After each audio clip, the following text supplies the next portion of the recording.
Gusto ko lang sana mag-sorry. Sorry kung lumayo ako pagkatapos kong makausap yung mga isda. Gusto ko lang talaga malaman yung katotohanan. At pati yung ibang tao nagdadamay sa kapanaliksik ko tungkol sa'yo. Alam ko, nung araw na yun, alam ko talagang gusto mong ako lumayo. Nagtataka nga ako ba't ka pa bumalik. Alam ko na gusto mo lang talaga ako tulungan. Kasi yun ka eh.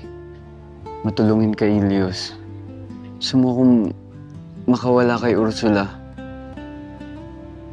Kahit alam mo na yung tunay na ako. Yun nga eh. Kai, magagalit ka ba sa akin kung tutulungan kitang makalaya dito? Ayoko lang naman na papahamak ka at may nangyaring masama sa'yo dito. Okay lang din ako. Ayoko lang din na mapahamak ka ng dahil sa akin. Yan din ba yung sinabi mo kay Mario? Kasi nakita ko kayo magkasama.